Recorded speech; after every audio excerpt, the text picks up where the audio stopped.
Advogado, começou sua carreira política como presidente da Associação dos Funcionários da Polícia Civil de São Paulo. Deputado estadual 2 vezes, foi vice-líder e líder do PDT na Assembleia Legislativa de São Paulo. O programa Memórias do Poder Legislativo de hoje vai conversar com o investigador, policial marítimo, delegado, professor e deputado constituinte Ilquias de Oliveira. Deputado, é assim que eu chamo, né? Sempre. Perfeitamente. Sempre. Seja muito bem-vindo aqui no nosso programa. E eu já vou começar interpelando o senhor aqui. Ilquias, esse nome vem da onde, deputado? Esse nome é bíblico. É bíblico. E Ilquias foi um profeta. E meus pais, eles eram protestantes, religião protestante, e deram o nome para os filhos. Eu tenho 3 irmãos, uma irmã e um outro irmão falecido. Uhum. E a minha irmã, o nome é Hulda, uma profetisa. Também, o Ilquias, o segundo, e o meu irmão falecido, Arim, também era um profeta. Todos com H? Todos com H. Todos com H. Todos com H. E de Oliveira, de origem judaica, português de origem judaica, mas católico, né, deputado? Exatamente, católico. Pais protestantes, Oliveira, origem judaica, mas católico, brasileiro e católico. Perfeito. Nascido onde, deputado? Eu nasci na cidade de Uchoa, no interior do estado. Aqui em São Paulo. E vivemos por longo tempo. Meus pais eram professores e nós vivemos um longo tempo na cidade de Dois Córregos. O meu pai era professor lá no grupo escolar Américo Simões. Você estudou lá? Hein? Você estudou nesse grupo escolar? Estudei, mas era jovem ainda, frequentava lá, era criança. 6 anos e quase 7 anos, entendeu? Eu já frequentava a escola com a minha mãe. E o meu pai também, ele lecionava na parte da manhã e a minha mãe na parte da tarde. E nós tivemos uma formação de interior do estado. É a boa, né, cá entre nós? Boa é formação. A boa formação, essa é boa. Exato. E depois nós viemos para São Paulo. Era mais ou menos 1942. A família inteira? Família inteira. Veio para São Paulo? A família inteira. E vieram morar onde? Que bairro? Viemos morar com dificuldade aqui em São Paulo, na casa da minha avó, na rua Dino Bueno, que era minha avó por parte de pai. Uhum. Na rua Dino Bueno e pertinho do colégio... que bairro esse? No centro de São Paulo. Centro de São Paulo. É um colégio católico. São Bento, não? Católico, não, tem uma igreja grande lá, Coração de Jesus, se não me engano. Sagrado Coração de Jesus? Eu acho que sim. Depois a gente lembra aqui, daí eu vou já colocar. Perfeito. E aí foram morar, então, sua mãe, foi morar na casa da sogra? Da sogra, entendeu? E viviam bem, todos bem, e posteriormente meu pai nos levou, porque havia dificuldade de espaço, nós fomos morar em São Roque. São Roque, aqui do ladinho. Isto. Meu pai tinha um sítio e nós fomos trabalhar lá no sítio com meu pai, estudando, e minha mãe ficou em São Paulo. Olha só. E a minha mãe era comandante. Essas são as melhores. Matriarcado. Essas são as melhores. Matriarcado. E ela já resolveu o problema aqui de compra de casa, etc, porque naquela época era muito difícil a habitação, alugar uma casa, etc. Não tinha essa oferta toda, exatamente, né? Eu acho que tinha que começar construindo mesmo, né? E era o pós-guerra, né? Período pós-guerra. Então, nesse trabalho da minha mãe, etc., então ela comprou uma casa na Cidade de Vargas. Já era Getúlio Vargas na presidência, né? Getúlio Vargas, voltava Vargas nos anos 40. Exato. Não, ele estava ainda na ditadura. Na ditadura. Em 45 foi que teve a queda dele. Transição. Uhum. E Eurico Gaspar Dutra assumiu o comando do governo nacional. E aí minha mãe já tinha comprado a casa, etc. E nós viemos todos para cá, entendeu? No centro mesmo, de São Paulo? Não, na Cidade de Vargas. Cidade de Vargas, Cidade Getúlio Vargas. Getúlio Vargas. Quantos quilômetros? Centro habitacional, ali no próximo do Jabaquara. Jabaquara, Zona Sul de São Paulo. Isso. Zona Sul de São Paulo. Nós, na juventude, nós colaboramos na construção da Igreja Nossa Senhora das Graças. Olha só. Entendeu? Minha irmã também participou muito ali do trabalho, minha mãe. meus pais, e hoje nós temos o templo lá católico. Lindíssimo, inclusive. E eu estudei, porque a minha formação que eu coloquei para você era de protestantismo, né? E aqui em São Paulo era muito caro naquela oportunidade os estudos, sim, colégios, colégios etc. católicos, colégios. E minha mãe então queria dar uma formação religiosa. Ela era inteligente. Danada. Então ela nos colocou no colégio Nossa Senhora do Carmo. Eu e meu irmão. E no colégio da Rua da Glória, um colégio de irmãs, e colocou lá no colégio, a minha irmã se formou professora lá. E Normalista? Normalista. E eu e meu irmão ficamos no colégio do Carmo, Nossa Senhora do Carmo. Tivemos uma formação católica.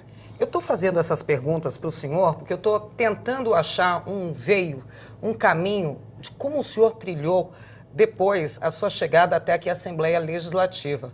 Mas antes de chegar aqui até essa Casa das Leis, o senhor, de certa forma, trabalhava também com as leis, né? Sim. O senhor se formou ali no Colégio Nossa Senhora do Carmo, foi fazer alguma especialização? O senhor já sabia o que queria profissionalmente da vida? Não, mas eu já militava. Já tinha esse ranço dentro? Já militava. Então, veja bem, nós ali perto do Colégio do Carmo, nós tínhamos um sindicato.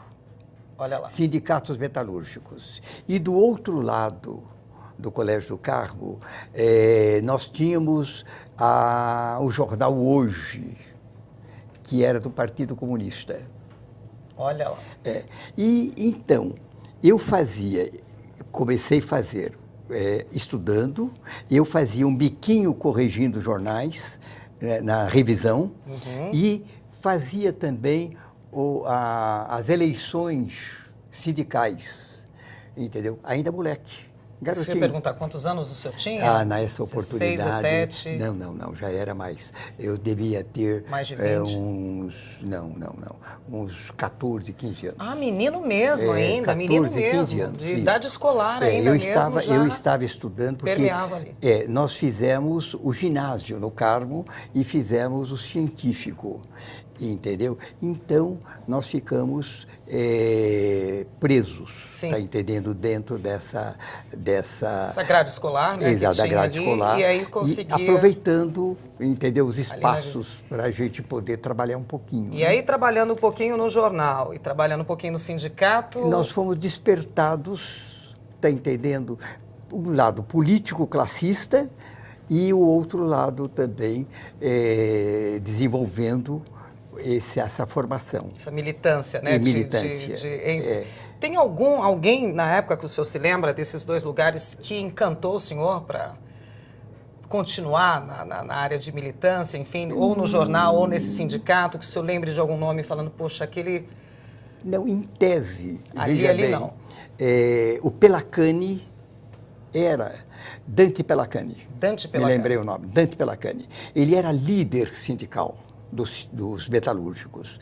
E nós tínhamos uma visão dele de uma pessoa idealista. E aquilo foi dando para nós uma visão de como deveria ser um político firme, um líder sindical firme. Não imaginávamos um dia assumir, mas uma formação, sim. Está entendendo? Aquilo foi nos mostrando... Não pensava em entrar na política, mas exatamente, pensava em politicar, em saber falar, enfim, mas nós, convencer, eu, brigar. Garoto, trabalhando, eu era envolvido pela imagem do líder sindical, Dante Pelacani. Geralmente a gente tem um líder, né? Alguém que a gente admira, alguém que a gente exatamente. Se encanta, né? E fala, ai, queria E você seguir. veja que ele veio liderando os metalúrgicos um tempo enorme. Tempos. Enorme. Eu acho que mais de 20 anos. É mesmo? Mais de 20 anos. Como é que estava a situação política no país nessa época, em que o senhor tinha 14, 15 anos? Nessa época era o pós-ditadura. Pós-ditadura. Pós-ditadura. Tá entendendo? E nós fizemos a nossa formação toda nesse período. Pós-primeira ditadura, né? É, da primeira. Pós-primeira ditadura. Primeira ditadura. E nós fizemos todo esse trabalho de formação e, posteriormente, eu fui trabalhar, porque minha mãe faleceu, e meu pai tinha que trabalhar também, seguir a vida dele. Então, a minha irmã casou-se, e eu fui trabalhar como vendedor de calçado feminino. Ficava encantado com as freguesas. É mesmo? É. E vendedor que não ficava na loja? Não. Que ia até as pessoas, ou não ficava na loja? Não, ficava na loja. Ficava na loja, já tinha essa... Mas começamos fazendo limpeza. É sempre assim, né? Ninguém começa... Eu determinei ali, quando eu fui pedir o emprego na loja, o diretor de pessoal falou: garoto, o que você tem de formação? Você já trabalhou alguma coisa? Tem carteira de trabalho? Eu falei: tenho, está aqui. Não, mas está em branco. Aí eu falei assim: pois é, minha mãe faleceu. Aí contei a história. E ele falou: mas o único emprego que eu tenho aqui é para você fazer limpeza, tal. E eu falei: eu aceito. Aceito. E fui trabalhar na limpeza ali da loja. E ali foi galgando os degraus. Exato. O gerente viu a minha formação, meu trabalho, a minha vontade de aprender. E ele falou: não, mas Euquias, vamos fazer uma coisa, você vai trabalhar aqui uma semana só. E depois você vai passar para o setor de calçado, que eu quero colocar você como vendedor de calçado. E deu certo? Deu certinho. Trabalhou quantos anos nisso? Eu trabalhei 1 ano só. 1 ano só? Porque eu vi que a minha formação não era de ganhar dinheiro como vendedor. Vender mais, ganhar. Não, eu queria fazer um trabalho social. Social. Eu trouxe um pouquinho aquele trabalho da infância, ali, eu digo infância entre aspas, 14 anos e tal, com os metalúrgicos. Aquilo botou o bichinho do rã dentro do senhor e ficou. Exatamente. Não perdeu mais o gostinho. Exato. E aí eu comecei a participar também de movimentos estudantis. Natural, de quem já começa a trilhar o caminho na política. Exatamente. E eu participava de um movimento estudantil do secundário. E era participava das reuniões, etc. Você lembra o que vocês brigavam, o que vocês militavam nessa época? Qual que era a militância da época do 2º grau? Política, onde tivesse uma formação mais rápida do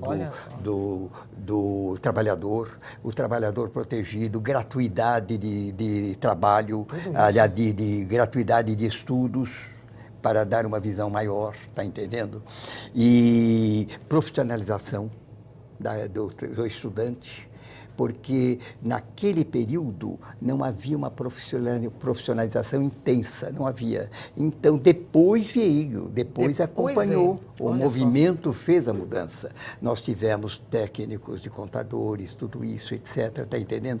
Que vinham exercer trabalhos técnicos. Entendeu? Hoje, por exemplo, nós estamos como naquele período. Hoje você não tem a formação de mão de obra. Você procura um revisor, é difícil, procura um outro técnico. A mão de obra está escassa, exatamente. Né? A mão de obra chega a estar vindo de fora do país, na verdade, né? Com esses refugiados que acabam vindo, que a mão de obra mesmo a gente não tem. Você encontra muito profissional. Formação, currículo, mas a mão de obra mesmo não tem. Mas ele também, se for descer, também não conhece nada. Também não conhece nada, né? Também não conhece nada. Como é que, bom, o senhor está falando aí que o senhor, na escola e saindo do trabalho de vendedor, já começou a permear de novo aí nos grupos políticos dos colégios. E fui trabalhar no Jornal Dia, na rua... lá no bairro... Centro de São Paulo? Não, no bairro... Ele era o estado de São Paulo, que era no centro, ali na 25 de março. É no Jornal Dia, no Bom Retiro. Bom Retiro, mas quase que eu acertei, ali do lado. Hein? Ele era, quase que eu acertei, 25 de março, Bom Retiro, quase ali. Mas ali a região central era disso, né? Das empresas de era um jornal das gráficas, que era do Ademar de Barros. Do Ademar de Barros. Jornal Dia. Viu? E era um jornal bom, o Adelávio Sete de Azevedo era o diretor, eu era revisor. Trouxe a minha experiência entendeu? Que eu tive na juventude e fui lá trabalhar. Mas aí eu vou pedir para o senhor segurar aí rapidinho. O papo aqui tá bom. Estou descobrindo aí que, de repente, eu estou com um jornalista do meu lado, não é nem mais deputado, é um jornalista do meu lado, um concorrente. Mas a gente vai saber mais das histórias desse deputado daqui a pouquinho, depois do intervalo. A gente volta já já, segura aí.